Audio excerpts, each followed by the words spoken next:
الحمد للہ رب العالمین والعاقبۃ للمتقین والصلاة والسلام علی رسولہ الکریم اما بعد اعوذ باللہ من الشیطان الرجیم بسم اللہ الرحمن الرحیم وَكَأَيٍّ مِّن نَبِيٍّ قَاتَلَ مَعَهُ رِبِّيُّونَ كَثِيرٌ فما وهنوا لما أصابهم في سبيل الله وما ضعفوا وما استكانوا والله يحب الصابرين صدق الله العظيم وصدق رسوله النبي الكريم إن الله وملائكته يصلون على النبي يا أيها الذين آمنوا صلوا عليه وسلموا تسليما الصلاة والسلام عليك يا سيدي يا رحمة للعالم وعلى آلك وأصحابك يا سيدي يا خاتم النبيين اللهم صل على سيدنا ومولانا محمد معدن الجود والكرم وآلہ وصحبہ وبارک وسلم۔ حمد و صلاة کے بعد عزیز دوستو، بزرگوں اور بھائیوں، انسان جب زندگی میں سفر شروع کرتا ہے، شرط یہ ہے کہ اس کا سفر حق اور سچ کا سفر ہو، اس کا وہ سفر سچائیوں کا سفر ہو، اس کا وہ سفر اللہ اور اس کے رسول کی محبت اور غلامی کا سفر ہو۔ یہ جہاد زندگانی ہے، یہ صرف زندگی نہیں، یہ جد و جہد والی زندگی ہے۔ اس زندگی میں جب وہ چلتا ہے تو پھر اسے آزمائش آتی ہے، تکلیف آتی ہے۔ اللہ تبارک و تعالیٰ نے یہ قانون بنایا ہے کہ وہ اپنے بندوں کو آزماتا ہے اور آزمانے کے بعد انہیں درجے عطا کرتا ہے۔ یہ اس کا قانون قدرت ہے۔ ہوتا یہ ہے کہ جب اللہ کی طرف سے کوئی خوشخبری آتی ہے، کوئی خوبصورتی ملتی ہے، اس وقت تو لوگ بڑے فرحاں اور بڑے شاداں ہوتے ہیں، لیکن جب اس کی طرف سے آزمائشیں آتی ہیں، تکلیف آتی ہیں، پھر بے صبری کا مظاہرہ کرتے ہیں، پھر کمزوری دکھاتے ہیں، اور اس کے سبب سے اپنے آپ کو، اپنی صلاحیتوں کو، اپنے شب و روز کو زنگ آلود کر لیتے ہیں۔ بجائے آگے بڑھنے کے ان کے قدم کمزوری کی طرف جانے شروع ہو جاتے ہیں۔ جس بندے نے بھی زندگی میں، جہاد زندگی میں کوئی کام کرنا ہے، اس کے لیے دو چیزیں بڑی ضروری ہیں۔ ایک یہ کہ وہ صبر کا دامن کبھی نہ چھوڑے، اور دوسری بات یہ کہ وہ اپنی زندگی میں ہمیشہ استقامت پر گامزن رہے۔ یہ جو ابھی ارادہ کچھ اور تھا، تھوڑی دیر کے بعد کچھ اور ہے، اور پھر کچھ گھنٹے کے بعد اس کا پروگرام کچھ اور ہے، یہ لوگ آگے نہیں بڑھ سکتے۔ قرآن مجید میں اللہ کریم نے ہمیں سمجھایا ہے، اور اس انداز میں سمجھایا ہے کہ پرانی ساری امتوں کے جتنے انبیاء کرام علیہم السلام گزرے ہیں، ان کا مجموعی ذکر کیا، اور صرف نبیوں کا نہیں، ان کے ایماندار امتیوں کا بھی ذکر فرمایا۔ اور ایک بڑے احسن پیرائے میں قرآن مجید سورہ آل عمران کی آیت نمبر 146 ہے۔ اس ایک آیت کریمہ نے اگر مسلمان صاحب ایمان اس ایک آیت پر صحیح دل سے غور کرے تو یہ آیت اس کے اندر ولولہ پیدا کر دیتی ہے، جذبہ پیدا کر دیتی، اسے آگے بڑھنے کے لیے یہ ہتھیار کا کام دیتی ہے، سواری کا کام دیتی ہے، حوصلہ اتنا بڑھاتی ہے کہ بغیر سواری کے انسان سفر کرتا ہے۔ اللہ کریم نے فرمایا وَكَأَيٍّ مِّن نَبِيٍّ، فرمایا کتنے ہی انبیاء ایسے گزرے قاتل، جنہوں نے جہاد کیا، قتال کیا، مَعَهُ رِبِّيُّونَ کثیر، اور وہ اکیلے نہیں تھے، ان کے ساتھ کثیر تعداد میں اللہ والے اور بھی موجود تھے۔ مَعَهُ رِبِّيُّونَ کثیر، ان کے ساتھ اور بھی کثیر تعداد میں اللہ والے تھے۔ ہوا کیا؟ فرمایا فما وہنوا لما اصابهم فی سبیل اللہ، جب وہ اللہ کے رستے میں نکلے اور اس رستے میں انہیں کوئی مصیبت آئی تو اس مصیبت پر وہ سست نہیں ہوئے، اس مصیبت پر وہ آپ سست تو نہیں ہے نا اس وقت؟ ماشاءاللہ، چلے اللہ خیر فرمائے۔ اللہ کریم نے فرمایا اس رستے میں وہ سست نہیں ہوئی۔ مصیبت آئی لیکن وہ مصیبت انہیں سست نہیں کرتی، تو جب سست نہیں کرتی تو پھر کیا کرتی ہے؟ چست کرتی ہے۔ وہ جب مصیبتیں آئیں تو وہ اور تبانا ہو گئے، اور آگے بڑھنے کا جذبہ ان کے اندر آیا۔ فرمایا وہ سست نہیں ہوئے، وما ضعفوا، کمزور بھی نہیں پڑے، ضعف نہیں دکھایا مصیبتوں کے راستے میں، رو کے نہیں دکھایا، پریشان ہو کے نہیں دکھایا، موٹے جسم کو پتلا کر کے نہیں دکھایا اور بڑی پریشانی آ گئی۔ وما استکانوا، اور فرمایا وہ کسی مصیبت کے سامنے دبے بھی نہیں، کہیں انہیں ان کی باتوں میں لفظوں میں کوئی کمزوری نہیں آئی۔ ایک تو سست نہیں ہوئے، کمزوری نہیں دکھائی، اور تیسرا کسی بھی معاملے میں کبھی دب کے وقت تو یا اللہ تو انہیں جنت دے گا، جہنم سے آزاد کرے گا، ان کی آخرت کے ساتھ کوئی اچھا معاملہ کرے گا، تو اللہ کریم نے ان کا جو صلہ بیان کیا وہ بھی بڑا حسین ہے۔ فرمایا واللہ یحب الصابرین، ان صبر کرنے والوں کو اللہ اپنا محبوب بنا لے گا، یہ اللہ کے محبوب بن جائیں گے۔ ان کی فضیلت یہ ہے چونکہ انہوں نے جہاد کیا ہے اور جہاد کے راستے میں کوئی کمزوری نہیں دکھائی، ضعف نہیں دکھایا۔ آزمائش ہمارے ہاں نا ہمیں ثابت کرنا پڑ رہا ہے کہ ہم کچھ کر رہے ہیں، ہمیں ثابت کرنا پڑتا ہے، ہمیں بتانا پڑتا ہے۔ ہم اپنے بچوں سے فرما برداری خیرات میں مانگتے ہیں، یار میری فرما برداری کیا کر، اس کو حدیثیں سناتے ہیں، یہ تو خیرات میں مانگ رہے ہیں آپ، خیرات میں مانگ کے بھی کبھی کسی کا گزارا ہوا ہے؟ ماں باپ جلد بازی دکھاتے ہیں، شور کر کے، جلال دکھا کے اپنی تابعداری کراتے ہیں، کیا اس طرح بھی کبھی کسی نے فرما برداری کی؟ جلد بازی، پریشانی، میں نے ایسے کیا ہے، میں بڑی نوکری کرتا ہوں، میں بڑا اچھا ہوں، میں بڑا نیک ہوں، فلانا مجھ سے بڑا راضی ہے، میرے استاد بڑے خوش ہیں، میرے مرشد مجھ سے پیار کرتے تھے۔ جس کے مرشد اس سے پیار کریں اسے بتانے کی ضرورت نہیں پڑتی، جس کے استاد اس سے راضی ہوں اسے ذکر کرنے کی حاجت نہیں ہوتی۔ اور بھائی جو بندہ نیک ہو نا، نیک پرہیزگار ہو، محنتی ہو، اپنے منہ سے نہیں بتاتا میں پرہیزگار یا محنتی ہوں، اس کی محنت خود بتاتی ہے کہ اس نے محنت کی ہے۔ مجھے جی 15 20 50 لوگ بڑا جانتے ہیں، کسی سے پوچھ لیں بھئی تو نہ یہ بات کہے، کوئی اور کہے گا تو پھر سمجھ میں یہ کمزوری ہے، یہ ضعف ہے، یہ ہمارے اندر کی وہ کمزوری ہے جو جہاد زندگانی میں ہمیں لوگوں سے پیچھے رکھتی ہے، پھر ہم آگے نہیں بڑھ پاتے۔ اپنا بتانا جسے پڑتا ہے اسے، وہ تو کمزور آدمی ہے، اسے بتانا پڑا ہے کہ میں کچھ ہوں۔ شیخ سعدی فرمایا کرتے تھے جس کو بتانا پڑے نا میں خوشبو ہوں، وہ خوشبو ہوتی نہیں، کیونکہ خوشبو جو ہوتی ہے وہ بتایا نہیں پڑتا، بلکہ جب خوشبو ہوتی ہے تو خوشبو آ ہی جاتی ہے، جب خوشبو ہوتی ہے تو پھر خوشبو آ ہی جاتی ہے۔ جہاد زندگانی میں صبر ہونا چاہیے، لیکن اللہ کریم نے کیا فرمایا؟ فرمایا وَلَنَبْلُوَنَّكُمْ، میں ضرور تمہیں آزماؤں گا،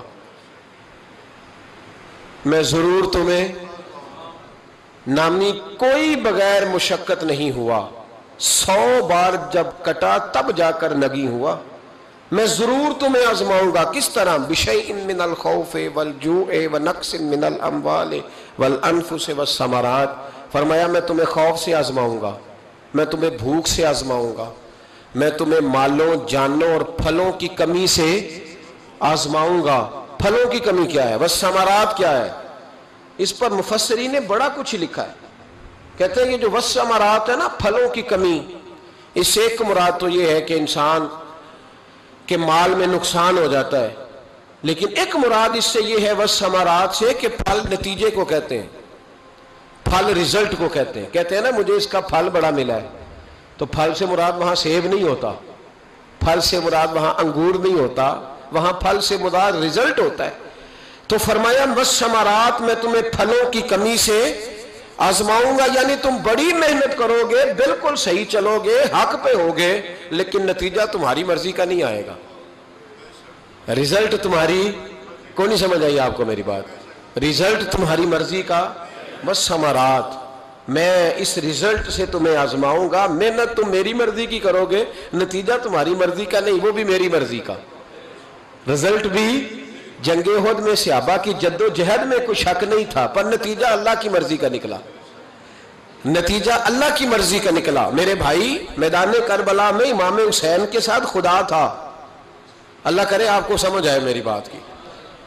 میدان کربلا میں تلواریں یزیدیوں کے ساتھ تھی، حکومت ان کے ساتھ تھی، سارا کچھ ان کے ساتھ تھا، پر رب امام حسین کے ساتھ تھا. اس لیے کہ اللہ کہتا ہے ان اللہ مع الصابرین، میں صبر کرنے والوں کے ساتھ. اللہ امام حسین کے ساتھ تھا، لیکن بظاہر نتیجہ شہادت میں نکلا. وہ ہمارے یہاں نا کچھ بیچارے دوست ہیں جو ہر وقت فرقہ واریت کو ہوا دیتے ہیں، خرابی کرتے ہیں، امت میں تفریق پیدا کرتے ہیں. میرے پاس ایک صاحب آئے، کہنے لگے جناب وہ حضرت علی مشکل کشا ہیں. میں نے کہا نہیں، نیرے مشکل کشا نہیں، حاجت روا بھی ہے، اس لیے کہ مولا کا معنی مددگار ہے. تو کہنے لگے پھر انہوں نے میدان کربلا میں حضرت امام حسین کی مدد کیوں نہیں کی؟ تو میں نے کہا تو یہ بتا کہ میدان کربلا میں اللہ نے ان کی مدد کیوں نہیں کی؟ اللہ نے کیوں نہیں مدد کی؟ اس سوال کا جواب دے. چپ کر گیا. وہ یہاں حضرت سلطان باؤ رحمۃ اللہ علیہ کے عرس پہ نا لوگ گاڑیوں میں جاتے ہیں. چلیں ہمیں بھی بعض طریقوں سے اختلاف ہے، لیکن جو اہل اللہ کی عقیدت میں جاتے ہیں وہ بڑے بہترین لوگ ہیں. تو وہ گاڑی جا رہی تھی، ایکسیڈنٹ ہو گیا، کچھ لوگ فوت ہو گئے، کچھ زخمی ہو گئے. تو ایک صاحب دوڑے آئے، کہنے لگے جی وہ فلاں جگہ ایک مولوی صاحب کہہ رہے تھے کہ دیکھو جی پھر بابے نے بچایا کیوں نہیں؟ تو میں نے کہا میں ایک سال حج کرنے گیا تھا تو 750 آدمی فوت ہو گیا تھا، اللہ نے بچایا کیوں نہیں؟ وہاں گئے تھے، احرام باندھے تھے، فوت ہو گئے، اللہ نے بچایا کیوں نہیں؟ سمجھ آ رہی ہے میری بات کی؟ کیوں لوگ ایسی کمزور باتیں کرتے ہیں؟ بابا جی نے بچایا کیوں نہیں؟ او خدا کے بندے یاد رکھو اور سمجھو، میرے نبی پاک علیہ السلام نے فرمایا جو حج عمرے کے رستے میں فوت ہو جائے روزانہ اس کے لیے حج اور عمرے کا ثواب لکھا جائے گا. تو اگر اسے بچا لیا جاتا تو ثواب کیسے لکھا جاتا؟ یہ حکمت ہے. امام حسین صرف شہید نہیں، سید الشہداء ہے.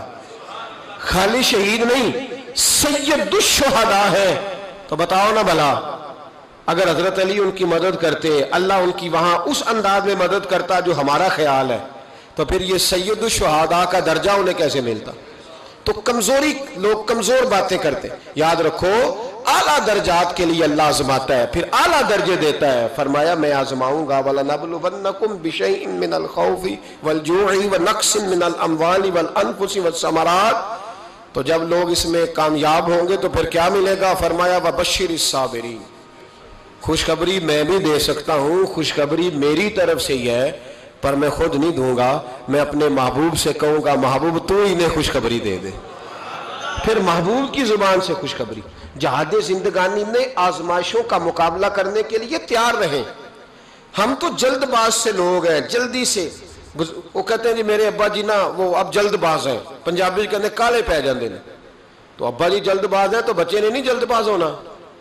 بتائیں ابا بھی جلد باز اور بیٹا بھی، پھر کیا بنے گا روزانہ؟ بولے پھر گھر کے اندر سے روز چیخنے کی آوازیں آئیں گی. دونوں جلد باز ہو جائیں تو کیسے بات آگے چلے گی؟ میاں صاحب بھی جذباتی تو بیوی بھی جذباتی، تو رزلٹ یہ کس طرح کی بات ہے کہ ابا جی بچے جی چھوٹا بچہ ہے جی اسے نہیں اب پتا، اسے نہیں پتا جی یہ جذباتی ہے، یہ جلد باز ہے. جوان ہو گیا کہتا گرم خون ہے جی اس لیے جلد باز ہے. بوڑھا ہو گیا اب اصحاب کمزور ہو گئے جلد باز ہے. تو سیانا کس عمر میں ہونا تھا؟ بولے سیانے ہونے کی کون سی عمر ہے؟ باشعور ہونے کی، ٹھنڈے ہونے کی. وہ تو جذباتی ہے نا جی، جوان خون ہے. تو ٹھنڈا خون کس عمر میں ہوتا ہے؟ تو یہ ایسی مبہم باتیں ہیں جنہوں نے ہماری زندگی ہمارے حق میں تنگ کر دی.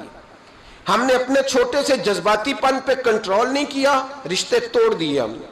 ذرا صبر نہیں ہوا، ذرا استقامت نہیں ہوئی، کوئی کام نہیں. جھوٹ کے سہارے زندہ رہے، دھوکے کے سہارے زندہ رہے، اپنے آپ کو بھی مصیبت میں رکھا، ساتھ والوں کو بھی مصیبت میں رکھا. صبر اور استقامت زندگی کا حسن ہے. اللہ نے قرآن میں اللہ والوں کی دعا بیان کی. فرمایا میرے بندے مجھ سے دعا مانگتے ہیں کیا؟ ربنا افرغ علینا صبرا وثبت اقدامنا. وہ دعا مانگتے ہیں کہ یا اللہ ہم پہ صبر انڈیل دے اور ہمارے قدموں کو ثابت قدمی عطا فرما. وہ صبر اور استقامت کی دعا مانگتے ہیں. زندگی میں حوصلہ پیدا کریں، جد و جہد کا مزاج بنائیں، مشکلات سے ٹکرانے کا مزاج بنائیں، مشکلات سے لڑنے کا مزاج بنائیں. انسانوں سے نہیں لڑیں، مشکل وقت آئے تو اسے کاٹ جائیں. ہمارے ہاں غربت آتی ہے تو غربت سب سے پہلے جھگڑا لے کے آتی ہے. چاہیے تھا نا کہ گھر میں غربت آ گئی تو سارے لوگ دلیری سے اسے کاٹ جاتے، سارے ایک دوسرے کے خلاف ہیں، تیری وجہ سے ایسے ہوا ہے، تیری وجہ سے ایسے. بھئی یہ تو حوصلے کے ساتھ کاٹنے والا ٹائم، اسی کو جھگڑے کی نظر کر دیا. پھر ایک دوسرے سے پیار کب کرنا ہے، محبت کب کرنی ہے؟ اگر آپ نے بیوی کو پیسے دے کے ہی اور بچوں کو دولت دے کے ہی انہیں ہم نما بنانا ہے تو یہ تو آپ کسی غیر کو بھی دے دو تو وہ بھی نعرے لگانے لگ جاتا ہے. ان سے پھر دلچسپی کس بات کی ہوئی، ان کے ساتھ پھر پیار کس معاملے کا ہوا؟ میرے عزیزو، ہمت، حوصلہ، کتنے خوبصورت لفظ ہے حدیث پاک کے. آپ یقین کریں ہم اپنے نبی پاک کے ایک فرمان کو زندگی میں اپنے گرہ سے باندھ لیں تو وہی ہمارے لیے بڑا کافی ہے. ایک فرمان مشکات میں نبی پاک کا، اللہ کے رسول صلی اللہ علیہ وسلم نے فرمایا جب اللہ کا ارادہ بن جاتا ہے نا کسی بندے کو بڑا درجہ دینے کا، اللہ کا جب ارادہ بنتا ہے اس بندے کے پاس عمل کوئی نہیں ہوتا بڑا بننے کے لیے، بس اللہ کا ارادہ بن گیا کہ وہ بڑا بن جائے. اس کا مطلب ہوا رب بڑا ہی مہربانی فرمانے والا ہے.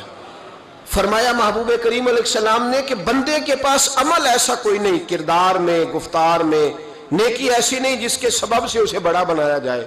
اب اللہ کا ارادہ ہو گیا اسے رتبہ دینا ہے تو محبوب فرماتے ہیں پھر اللہ اسے آزمائشوں میں مبتلا کرتا ہے، پھر اللہ اسے کوئی مشکل مرحلے سے گزارتا ہے. چونکہ عمل ایسا نہیں تھا کہ وہ بڑا ہو سکے، اس ایک مشکل کے سبب سے پھر اللہ اسے رتبہ عطا کر دیتا ہے، پھر اللہ اسے بلندی عطا کرتا ہے. ہمارے رتبے بلند ہو رہے، آپ کو پتہ ہے جتنا جہاز اونچا چڑھتا ہے اتنی ہوا تیز ہوتی ہے. مخالف ہوا تیز ہو تو جہاز تیز چل سکتا ہے، اگر ہوا تیز نہ ہو مخالف سمت کی تو جہاز تیز.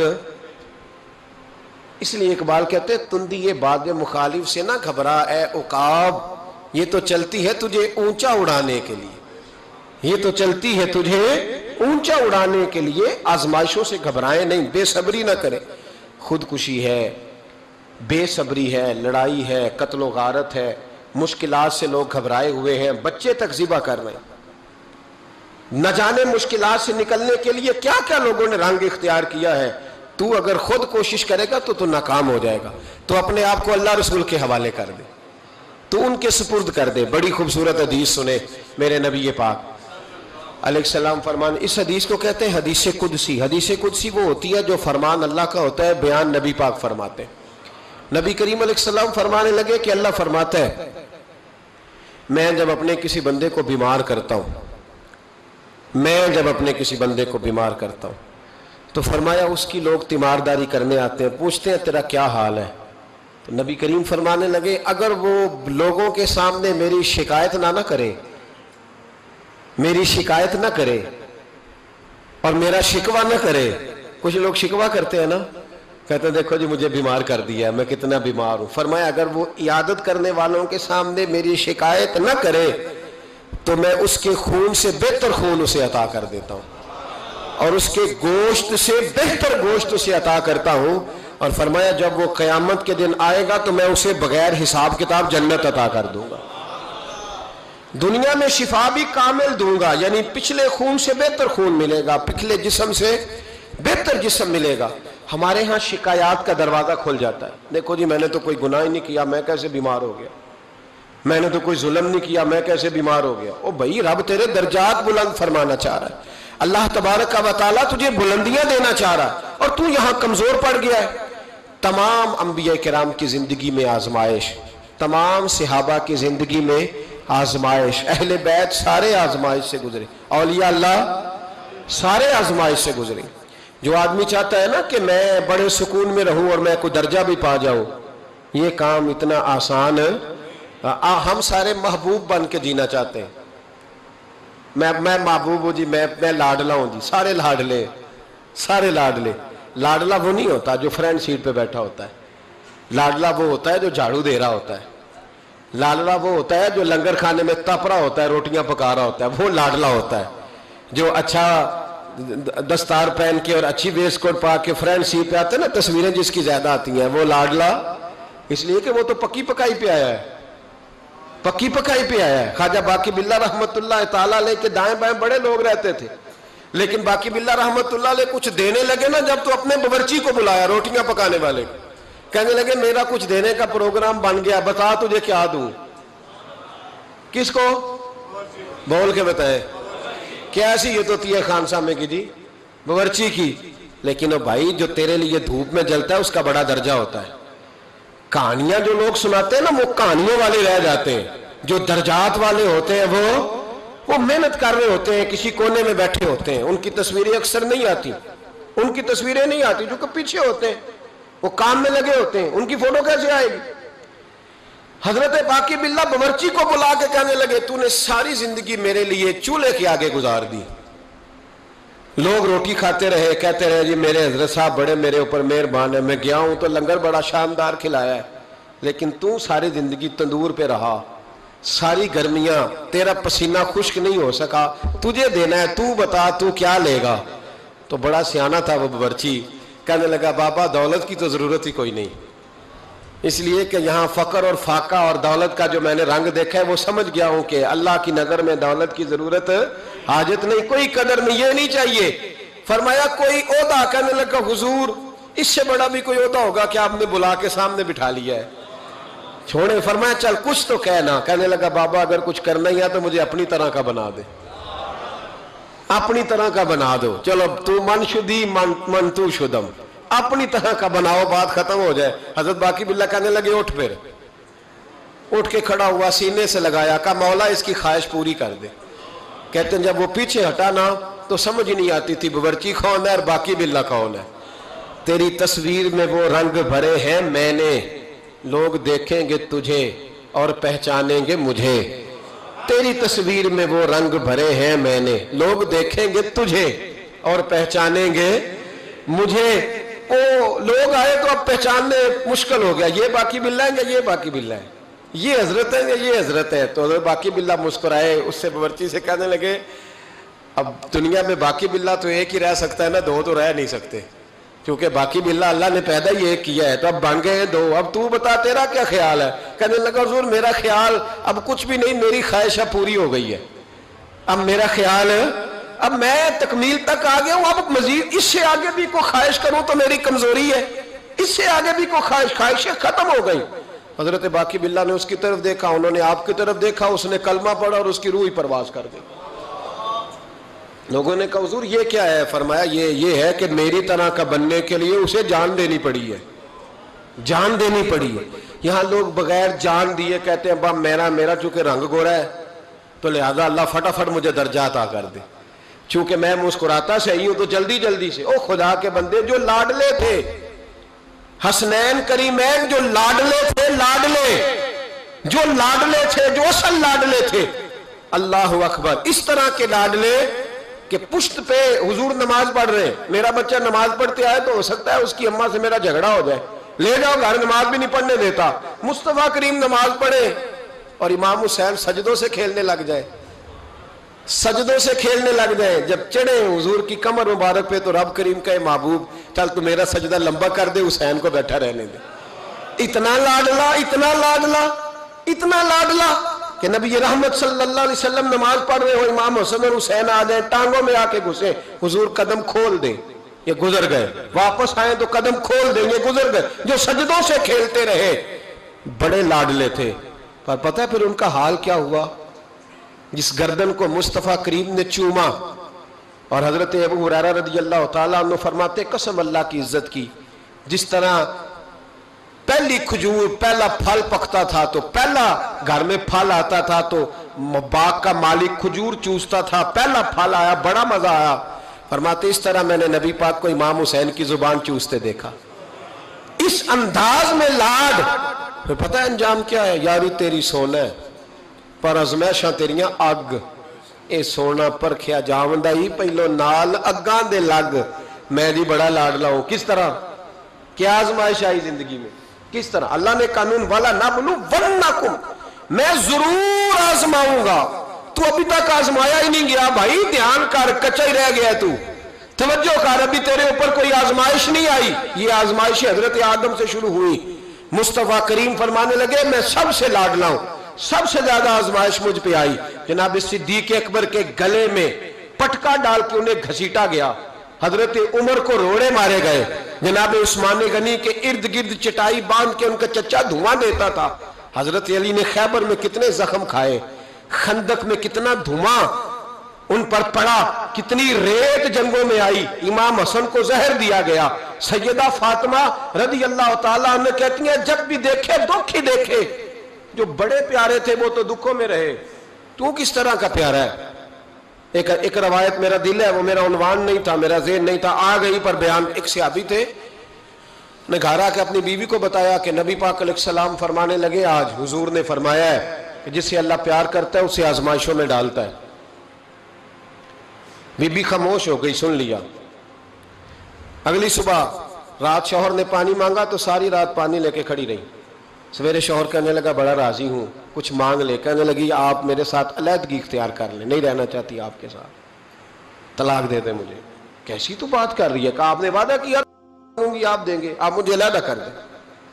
بڑے پریشان ہوئے، اتنی فرما بردار عورت کو کیسے چھوڑ دوں۔ کہنے لگے چل حضور کے پاس چلتے ہیں، وہاں فیصلہ کراتے ہیں۔ دونوں اٹھے نبی کریم کی بارگاہ کی طرف۔ رستے میں صحابی کا ٹھوکر لگی، پیر کی گھٹنا زمین پہ لگا، پھٹ گیا، کئی جگہ سے خون نکلا۔ بی بی کہنے لگی چل واپس گھر چلے، میں نے نہیں طلاق لینی۔ کہنے لگے تو بڑی بیوقوف ہے، میرا گھٹنا ٹوٹ گیا، اتنا میں پریشان رہا، تو کہتی ہے نہیں لینی، کیا مسئلہ، چل واپس، اب میں حضور کے پاس لے جاؤں گا۔ تو بڑی نادان ہے، پہلے کہہ رہی تھی طلاق لینی بغیر وجہ کے، رب کہتی ہے نہیں لینی۔ تو وہ خاتون کہنے لگی آپ نے گھر آ کے بتایا تھا نا کہ جس سے اللہ پیار کرتا ہے اس پہ مصیبتیں آتی ہیں، تو میں جب سے آپ کے گھر آئی تھی کوئی مشکل بھی نہیں آئی تھی۔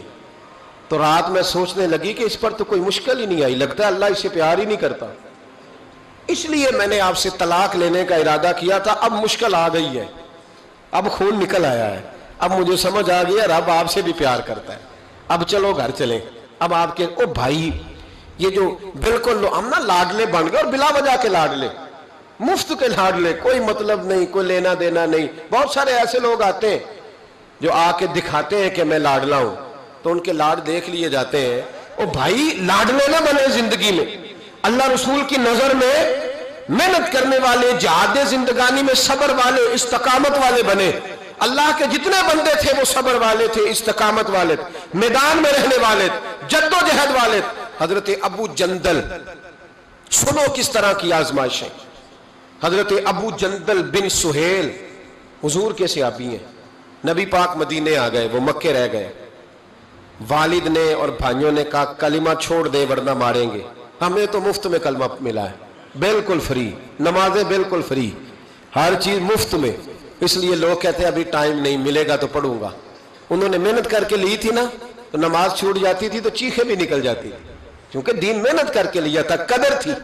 حضرت ابو جندل بن سہیل کلمہ پڑھا، والد نے کیا کیا، انہوں نے پکڑ کے باندھ دیا زنجیروں سے، اور آپ فرماتے ہیں کہ مجھے کہتے تھے چھوڑ، میں نہیں چھوڑتا تھا، میرے ہاتھ جب باندھ دیے تو میرا باپ اور میرے بھائی بندے ہوئے ہاتھوں پہ ڈنڈے برساتے تھے، چھوڑے گا کہ نہیں کلمہ؟ آپ فرماتے میں نے کہا میں نہیں چھوڑوں گا۔ کہتے میرے کان میں کسی نے آ کے خبر دی کہ نبی پاک حدیبیہ تک آ گئے، 1500 صحابہ کو لے کے نبی پاک آ گئے عمرہ کرنے۔ فرماتے ہیں میں اب میں نے کہا میری بات بن گئی، میرے کریم پہنچ گئے، میرے وارث آ گئے، اب مسئلہ حل ہو گیا۔ ادھر نبی پاک صلی اللہ علیہ وسلم کے ساتھ صلح نامہ لکھ رہے ہیں کفار۔ اس صلح میں شرط طے ہو گئی کہ مکے سے اگر کوئی مسلمان مدینے جائے گا تو نبی پاک واپس کریں گے، رکھیں گے نہیں۔ وہ کہہ رہے ہیں کہ میں سمجھ گیا کہ حالات صحیح ہو گئے، یہاں حضور نے شرط طے کر لی کہ کوئی واپس آئے گا تو رکھیں گے نہیں۔ میرے حبیب کریم علیہ الصلوۃ والسلام جب یہ کہا نا شرط طے ہو گئی، تو جناب ابو جندل کہتے ہیں کسی طریقے سے میں گھر کی الماری توڑ کے باہر نکلا، زنجیریں نہ مجھ سے ٹوٹیں، زنجیروں سمیت میں آیا۔ حضرت علی شیر خدا کہتے ہیں وہ شخص دوڑتا آ رہا تھا تو جس رستے وہ آیا سارا وہ رستہ خون سے بھرا ہوا تھا۔ کہتے ہیں خون سے لتھڑے ہوئے حضرت ابو جندل پہنچے، آ کے حضور کے سامنے کھڑے ہوئے، اور جب ان کا چہرہ دیکھا تو محبوب کی آنکھوں میں آنسو آ گئے، ہاتھ بندھے ہوئے دکھائے، کہا محبوبہ یہ ہتھکڑیاں دیکھو، یہ میرے پیروں میں زنجیریں دیکھو، زخم پہ زخم کھا کے جی، خون جگر کے گھونٹ پی، آہ نہ کر لبوں کو سی، یہ عشق ہے کوئی دل لگی نہیں، حضور یہ میرا حال ہے۔ آقا مجھے لے جائے ساتھ، میں غیروں کا کیا گلہ کروں، میرا تو ابا مجھے مارتا ہے، میرے بھائی مارتے ہیں، مہربانی کرے۔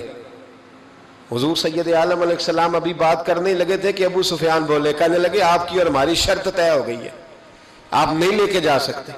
صحابہ کہنے لگے ابھی تو دستخط نہیں ہوئے، معاملات تے کہنے لگا دی اگر آپ یہ شرط نہیں مانتے تو صلح کوئی نہیں۔ دیانتداری سے بتانا، دیانتداری سے۔ کوئی استاد یوں چھوڑ کے چلا جائے، کوئی مرشد یوں چھوڑ کے چلا جائے، کیا حالت ہوگی؟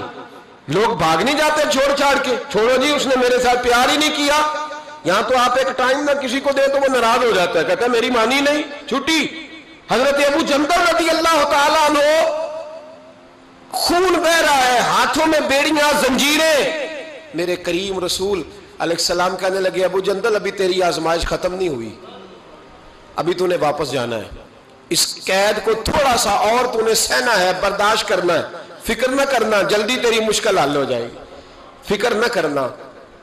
باپ ہنسنے لگا، ادھر دیکھو، گریبان سے پکڑ کے کھینچ کے کہنے لگا ان کے ساتھ جانا چاہ رہا تھا تو یہ تجھے لینے آئیں گے؟ حضرت ابو جندل نے باپ کا چہرہ دیکھا، کہنے لگا ابا تو جو مرضی کہے، میرے رسول جو فیصلہ بھی کرتے حق اور سچ ہی کرتے، انہوں نے جو میرے حق میں بہتر سمجھا وہ میرے لیے۔ بات نہ کروں خواجہ غلام فرید کی، حضرت خواجہ کیا کہتے ہیں؟ کہتے ہیں اے تن میرا کنگی ہو گئے، اے تن میرا کنگی ہو، میں زلف سجن دی واواں، پوش میرے دی جتی بن جائے، تے یار دی قدمی آواں، مارو مارو مینو مار مکا مارو۔ ابا سے بھائی سے کہنے لگے مارو مارو مینو مار مکاؤ، میں کوئی عذر نہ پیش لے آواں تے جے سونا ہی میرے دکھ وچ راضی، جے او سونا ہی میرے دکھ وچ راضی تے میں سکھ نو چلے ڈاواں، آ یار فریدہ کدی مل پہ سونا انہوں رو رو حال سناواں۔ حضرت خواجہ یار محمد رحمت اللہ علیہ کہنے لگے کبھی وہ مل جائے اسے دکھڑا سناؤں گا۔ اور بڑے خوبصورت لفظ لکھے ہیں راویوں نے، کہتے ہیں حضرت ابو جندل اپنے والد سے کہنے لگے اب اس طرح کر میری زنجیریں کھول دے، اب میری بیڑیاں کھول دے، اب میں بھاگوں گا نہیں، اس لیے کہ پہلے میں تیرا قیدی تھا، میں نبی پاک کے حکم کا قیدی ہوں، اب جب تک حکم نہیں آئے گا میں جانے نہیں لگا، تو کھول دے اور جتنا دل کرے ظلم کر، میں تو مجھے کہہ دے اس کمرے میں قید رہنے میں نکلوں گا نہیں، اس لیے کہ اب میں مصطفیٰ کے محبوب کا قیدی ہوں، اب تھوڑی نکلوں گا۔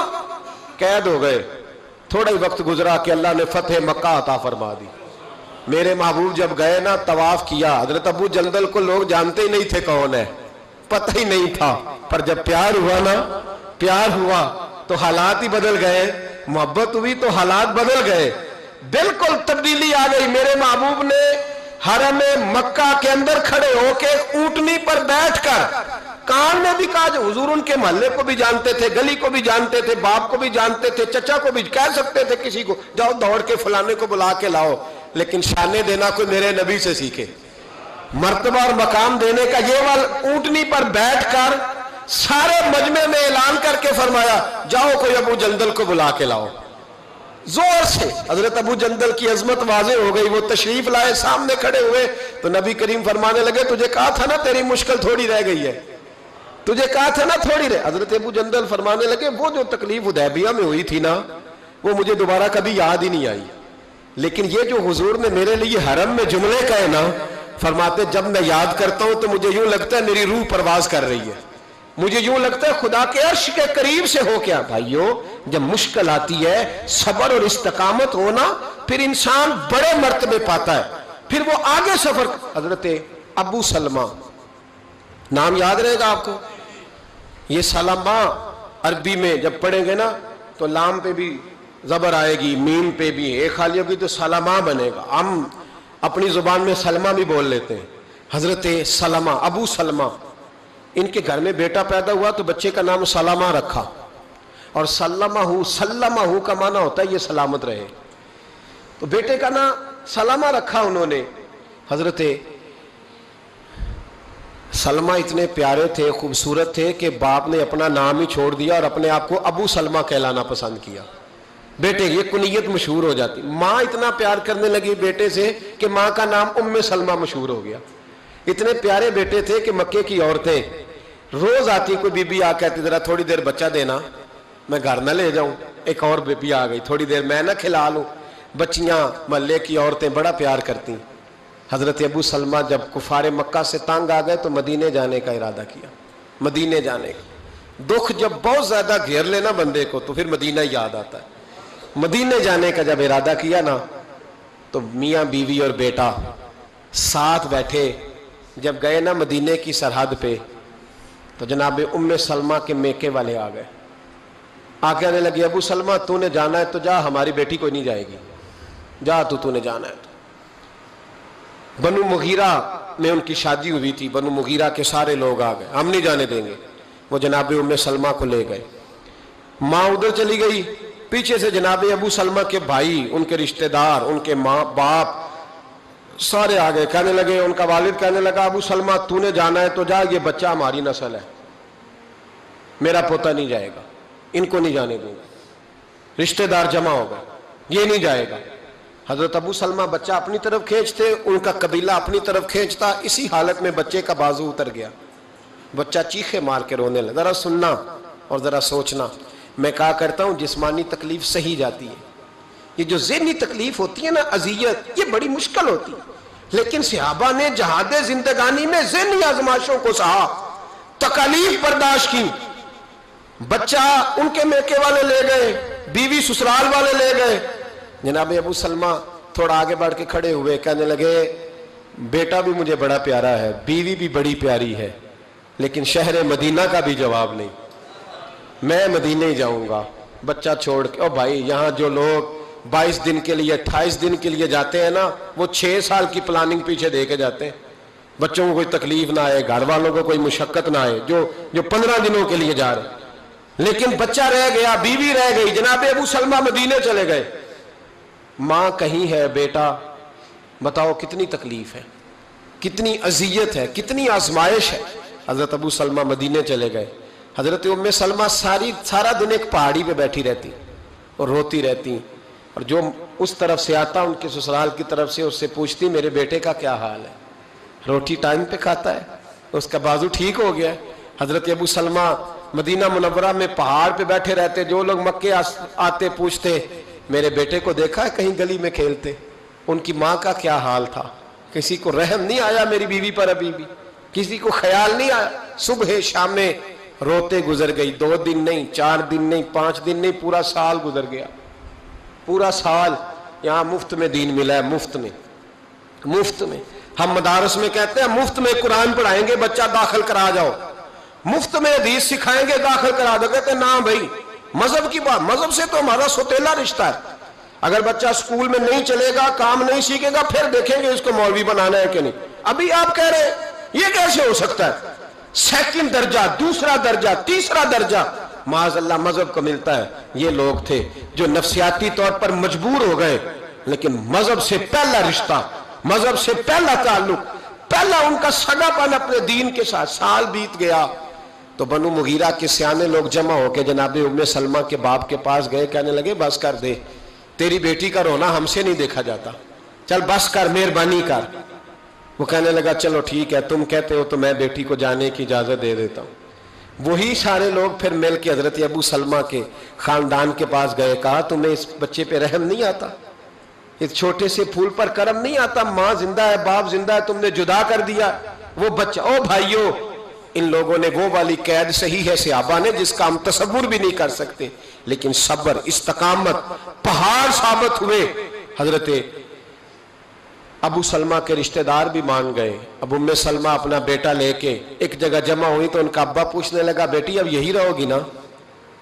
تو حضرت ام سلمہ کہنے لگی ابا آپ کو ابھی بھی سمجھ نہیں آئی، جس مدینے کے لیے سال پورا تکلیفیں صحیح ہیں اس کو چھوڑ کے میں یہاں رہوں گی؟ کیا ایک گھوڑے کا بندوبست کر دو، مجھے اور میرے بیٹے کو گھوڑے پہ تم بٹھا دو اور مدینے میرا اللہ مجھے پہنچا دے گا، بٹھا دو میں پہنچ جاؤں گی۔ بھائیو اس انداز میں ان کی ملاقات ہوئی۔ زندگی میں صبر نہیں رہا، حوصلہ نہیں رہا، استقامت نہیں رہی۔ ہمارے کمزور لب و لہجے نے خودکشیوں کو ایجاد کیا، ہماری کمزور طبیعتوں نے فساد کو ایجاد کیا، ہمارے رشتے ہماری مرضی کے ہیں۔ اور کسی شاعر نے کہا تھا تیری شرطوں پہ ہی اگر کرنا ہے تجھ کو قبول، یہ سہولت تو مجھے سارا جہاں دیتا ہے۔ میری مرضی پہ میرا چچا چلے تو میرا تعلق ہے، میری مرضی پہ میرا دوست چلے تو میرا تعلق ہے، اور اگر وہ اپنی مرضی کر جائے تو پھر میرا کوئی رشتہ۔ او بھائی یہ کیا رشتہ دار چلانے کا طریقہ ہوا؟ استقامت ہی نہیں، حوصلہ ہی نہیں، صبر ہی نہیں، اور جب بزرگوں میں نہیں تو بتائیں بوڑھوں میں۔ حضرت خباب بن ارت، حضرت عمر کے پاس بیٹھے تھے، یہ واحد شخص ہے، ایک یہ اور ایک حضرت بلال، یہ دونوں جب آتے تھے تو حضرت عمر منبر چھوڑ دیتے تھے۔ تو حضرت خباب کا اچانک چہرے سے، بخاری شریف میں موجود ہے، ان کے کمر سے نا کپڑا ہٹا تو اتنے موٹے موٹے داغ تھے۔ جناب عمر کہنے لگے یہ کیا ہوا؟ اور ماننے لگے کچھ بھی نہیں۔ ایک دن ابو جہل، ابو لہب، عتبہ، عتیبہ، شیبہ سارے مل کے آئے، کہنے لگے کلمہ چھوڑتے ہو کہ نہیں؟ میں نے کہا چھوڑنے کے لیے پڑا تھا کوئی، یہ نہیں چھوٹتا، یہ بڑا عجیب نشہ ہے، یہ اترتا ہی نہیں۔ تو کہتے انہوں نے نا مجھے نہیں پتا تھا، پہلے سے کہیں کسی حویلی میں کیکر کے کوئلے جلائے ہوئے تھے، کہتے مجھے لے گئے اور میرے کمر سے کپڑا کھینچ کے، یہ ہم سن لیتے ہیں نا، ذرا سوچو تو صحیح، یہاں تو گرمیوں میں روزے آ جاتے ہیں تو لوگ کہتے ہیں بڑے مشکل ہے، کوئی فتویٰ دو سردیوں میں چلے جائے، روزہ رکھنا مشکل ہے۔ سوچو اندازے تک زندگی کیا ہے، کس طرح جہاد زندگانی میں صبر اور استقامت توڑ کے رکھا۔ کہتے کوئلے دہک رہے تھے، مجھے لے گئے، میرے وجود سے قمیض کھینچی اور مجھے کوئلوں پہ لٹا دیا۔ آپ فرماتے ہیں میرے سینے پر انہوں نے موٹے پتھر رکھ دیے، چربی پگھلی تو کوئلے بجھے، کوئلے بجھے۔ کہتے ام عمارہ میری مالکہ تھی، جس بی بی یہودی کے گھر میں کام کرتا تھا، کہتے ہیں وہ مجھے کہنے لگے اب تیرے کلمے کا کیا حال ہے؟ تو میں نے کہا میرے کمر کو درد ہوئی ہے، زبان کو نہیں ہوئی، کلمہ ابھی بھی جاری ہے، لا الہ الا اللہ محمد الرسول اللہ صلی اللہ ہو۔ ہمارے تو ایئرپورٹ پہ جب لوگوں کو پوچھتا ہے مذہب کیا ہے تو لوگوں کو شرم آتی ہے بتاتے ہوئے، شرم آتی۔ سیاستدان لیڈر وہ کہتے ہیں بڑا مشکل ہے جی، اس لیے تو پاکستان میں شلوار قمیض، اور وہاں ایئرپورٹوں پہ جاتے ہیں تو فوراً کپڑے بدل لیتے تاکہ کوئی اور ہی ہمیں سمجھ لے۔ یہ اہل اسلام کا طریقہ نہ بھائی، نہ اسلام ہماری روح ہے، اسلام ہمارا لباس ہے، رچے بسے اسلام میں مسلمان اچھے ہوتے ہیں۔ یہ کیا بات ہوئی، وہاں روپ اور ہے اور یہاں روپ، نبی پاک کے غلام کا روپ ہر جگہ وہی ہوتا ہے جو محمدی رنگ ہوتا ہے صلی اللہ علیہ وسلم۔ تو حضرت خباب کہتے ہیں میں جھاڑ کے اٹھ کے کھڑا ہو گیا، تو ابو لہب کہنے لگا آج نہیں یہ مانا، کل پھر سزا دیں گے۔ میری مالکن سے کہنے لگا کل کیا سزا دینی ہے؟ تو کہنے لگے چپ کر جاؤ، اب کوئی سزا نہیں دینی۔ کیا ہوا؟ کہنے لگے تمہیں نظر نہیں آیا وہ ہار کے نہیں جا رہا، وہ جیت کے جا رہا ہے، وہ کامیاب ہو کے جا رہا ہے۔ اتنے سخت تم نے سزائیں دی، اس نے ایک منٹ کے لیے بھی کمزوری نہیں دکھائی، جیت کے جا رہا ہے، ابھی بھی شرم نہیں آتی اور سزا دو گے؟ کہتے ہیں میں سمجھا تھا میں بڑی دلیری کر کے آیا ہوں، تو میں نبی کریم کی بارگاہ میں گیا، حضور کعبے کے ساتھ ٹیک لگا کے آرام کر رہے تھے، میں گیا تو حضور اٹھ کے بیٹھ گئے۔ میں نے کہا یا رسول اللہ، اللہ کی مدد کب آئے گی، فتح کب ہوگی، ان پر غلبہ کیا ہوگا؟ تو نبی کریم نے فرمایا تجھے کیا ہوا؟ میں نے کہا یا رسول اللہ میری کمر دیکھیں، آج انہوں نے مجھے بڑی سزا دی ہے۔ میں سمجھا حضور بڑی شاباشیں دیں گے، بڑی خوشخبریاں دیں گے۔ محبوب فرمانے لگے خبیب یہ تو کچھ بھی نہیں، یہ تو کچھ بھی نہیں، کچھ بھی نہیں۔ بخاری ہے، فرمایا تم سے پہلے جو امتیں آئیں ان کے تو وجود لوہے کی کنگھیوں سے سارے کاٹ دیے جاتے تھے، ان کو تو سر پہ آری رکھ کے 2 ٹکڑے کر دیا جاتا تھا، یہ تو کچھ بھی نہیں۔ حضرت خباب کہتے ہیں میں نے رومال رکھا تو میرے دل میں خیال آیا یا رسول اللہ اگر کچھ بھی نہیں نا تو پھر میں بڑے کچھ کے لیے بھی تیار ہوں، میں پھر تیار ہوں، آ جائے کافر، آئے میدان میں جس نے سزا دینی ہے۔ اسلام اپنی طاقت، یہ آج آپ کو پوری دنیا میں اسلام نظر آ رہا ہے، یہ لاڈلے لوگوں نے اگر اسلام پھیلایا ہوتا تو یہ حجروں میں ہوتا، اگر لاڈلوں نے پھیلایا ہوتا، یہ جد و جہد والے لوگوں نے پھیلایا ہے، اس لیے دنیا کے ہر ملک میں اذان پڑھی جاتی، اس لیے کائنات کے ہر کونے میں قرآن کی تلاوت ہوتی۔ جد و جہد والے لوگ تھے، وہ ہماری طرح لاڈلے بن کے کونوں میں بیٹھے ہوتے تو دین کی یہ کیفیات نہ ہوتی۔ جد و جہد، صبر، استقامت، حوصلہ پیدا کرے زندگی میں، پھر سفر بڑے آسان ہو جائیں گے، پھر قدم آگے بڑھیں گے، پیچھے نہیں ہٹیں گے۔ اللہ سمجھنے کی توفیق دے۔ آخر دعوانا الحمدللہ۔